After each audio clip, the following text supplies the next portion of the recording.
Hello students, last class में हम लोगों ने मार्सिलिया के साथ साथ सारे जेनरा क्या कर लिए थे, कंप्लीट कर लिए थे। आज से हमने सोचा था कि जिम्नोस्पर्म्स स्टार्ट करेंगे, लेकिन एक बहुत इंपॉर्टेंट टॉपिक अभी तक नहीं पढ़ाया गया है, वो है heterospory in pteridophytes. So today I will discuss about the heterospory. So what is heterospory in pteridophytes? Actually heterospory means formation of two types of spores. Pteridophytes में हम लोगों ने देखा कि दो प्रकार के स्पोर्स का फॉर्मेशन हो रहा है और इसी फिनोमेना को कहते हैं heterospory in pteridophytes. So let's start the class. First of all, what is heterospory? Heterospory is the occurrence of two kinds of spores. So in the previous videos हम लोगों ने देखा था how many types of spores are formed. There are two types of spores. The first one is microspores and the second one is megaspores. तो आप लोगों ने देखा कि यहाँ पर दो प्रकार के स्पोर्स बन रहे हैं, माइक्रोस्पोर्स एंड मेगास्पोर्स. जो माइक्रोस्पोर थे दे आर स्मॉलर, जबकि मेगास्पोर्स कैसे थे, they are larger spores. So larger spores are called as megaspores, whereas smaller spores are called as microspores. So microspores का फॉर्मेशन होता है माइक्रोस्पोरेंजियम में और मेगास्पोर्स का फॉर्मेशन होता है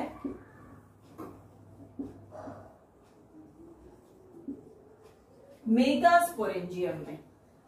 तो here the production of two types of spores in definite sporangia is called as heterospory, and this phenomena of heterospory is definitely related to the sex differentiation.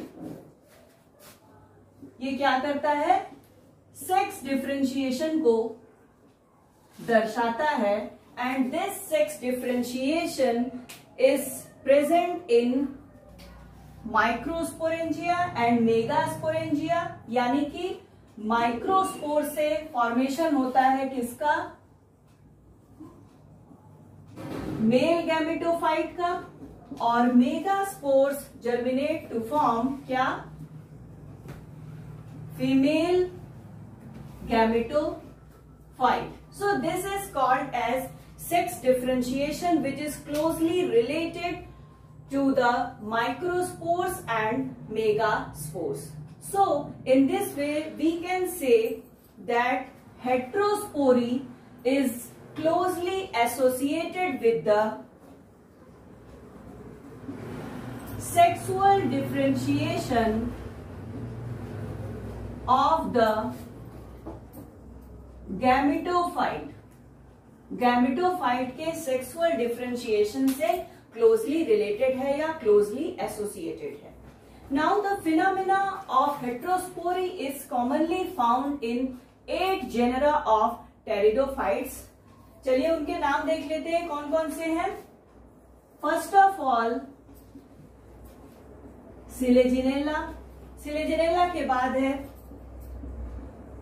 आइसोइड्स. After Isoetes Stylites. The fourth one is Marsilia. The fifth is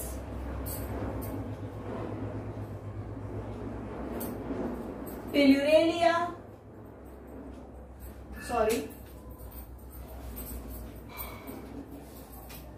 Pilularia. P-I-L-U-L-A-R-I-A.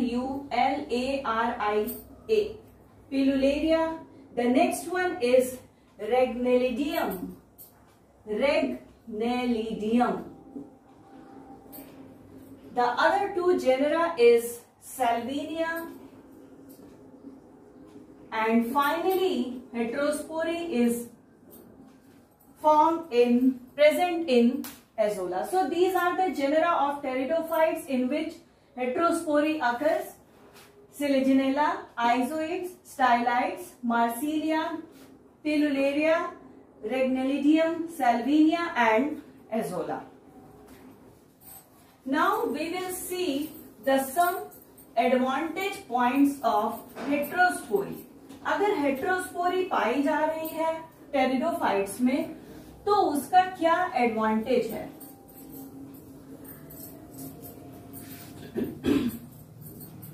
So first of all आप लोग heading डालिए, advantage of heterospory. अगर homosporous pteridophyte की बात करें, homosporous pteridophyte जैसे lycopodium, lycopodium भी क्या है, एक होमोस्पोरस टेरिडोफाइट है. तो यहां पर क्या होता है, होमोस्पोरस टेरिडोफाइट में जो स्पोर्स होते हैं दे जर्मिनेट ऑन द सॉइल. ये क्या करते हैं, जर्मिनेट करते हैं कहां, सॉइल पे. यानी कि स्पोर्स का जब फॉर्मेशन हुआ तो ये इनकी शेडिंग हुई, शेड करके ये फॉल किए कहां पर, सॉइल में, और सॉइल पर इनका क्या हुआ, जर्मिनेशन हुआ. तो they germinate on the soil and finally they form, क्या बना देंगे, they will form gametophyte. And this gametophyte is independent of sporophytic plant. Sporophyte जो है, जो स्पोरोफिटिक फेज है, उससे ये क्या होगा, इंडिपेंडेंट होगा. क्यों, क्योंकि ये कहां पर जर्मिनेट कर रहा है, सॉइल पर जर्मिनेट कर रहा है. Now this gametophyte will be independent of sporophyte, क्योंकि ये स्पोरोफाइट से क्या हो गया, अलग हो गया, डिटैच हो गया. तो इस वजह से यहां पर ये जो गैमेटोफाइट बना है इसको दो काम करने पड़ेंगे. पहला कि they have to make their own food material, they have to make their own food material. और इसी के साथ साथ जो डेवलपिंग एम्ब्रियो है, जो डेवलपिंग एम्ब्रियो है उसे भी नरिशमेंट प्रोवाइड करना होगा. कौन प्रोवाइड करेगा, यही गैमेटोफाइट करेगा. तो ये दो काम करने के साथ साथ तो यहां पर जो गैमेटोफाइट है ये कैसा हो गया, ये हो गया, इस तरह के गैमेटोफाइट को हम कहते हैं free living gametophyte. And this free living gametophyte is dependent of external condition. ये एक्सटर्नल कंडीशन पर क्या होगा, डिपेंडेंट होगा. अगर कंडीशन फेवरेबल है तो अपना भोजन बना पाएगा, डेवलपिंग एम्ब्रियो को नरिशमेंट प्रोवाइड कर पाएगा. अगर environmental condition, external condition unfavourable है तो हो सकता है कि ये क्या हो जाए, दे विल डाई. तो ये बात थी होमोस्पोरस टेरिडोफाइट की. अगर हेट्रोस्पोरस टेरिडोफाइट की बात करें, हेट्रोस्पोरस टेरिडोफाइट में इस तरह का प्रोसेस नहीं होता है. वहां पर क्या हो रहा था कि वहां पर भी स्पोर्स तो बन रहे थे, लेकिन स्पोर्स का जो जर्मिनेशन था वो विद इन स्पोरेंजियम था. यानी कि माइक्रोस्पोर्स का जर्मिनेशन माइक्रोस्पोरेंजियम के अंदर ही, और मेगास्पोर्स का जर्मिनेशन मेगास्पोरेंजियम के अंदर, सॉइल पर नहीं होगा. तो इन heterosporous pteridophyte spores germination takes place within the sporangium and they firstly give rise to, क्या बनाते हैं, प्रोथैलस बनाते हैं. प्रोथैलस के बारे में हम लोगों ने प्रीवियस वीडियो में पढ़ चुके हम लोग. तो ये जो प्रोथैलस होता है, अब इस प्रोथैलस पर क्या होते हैं, आर्चिगोनियम प्रेजेंट होते हैं. एंथ्रीडियम प्रेजेंट होते हैं।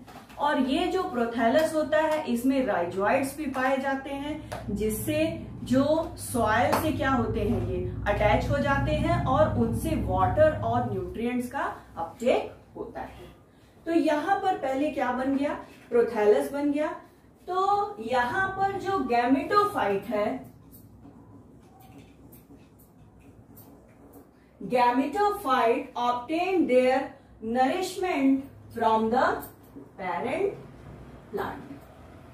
तो पेरेंट प्लांट से ही गैमेटोफाइट अपना नरिशमेंट क्या होता है, ऑब्टेन करता है। और इसी वजह से यहां पर जो गैमेटोफाइट है it is independent of external condition. It is independent of external condition. Independent है एक्सटर्नल कंडीशन के। क्यों? क्योंकि इसका जो जर्मिनेशन है, इसका जो डेवलपमेंट है वो माइक्रोस्पोरेंजियम या मेगास्पोरेंजियम के अंदर ही हो रहा है। तो इसको जितना भी नरिशमेंट लेना है वो पेरेंट प्लांट से क्या करेगा, ले लेगा।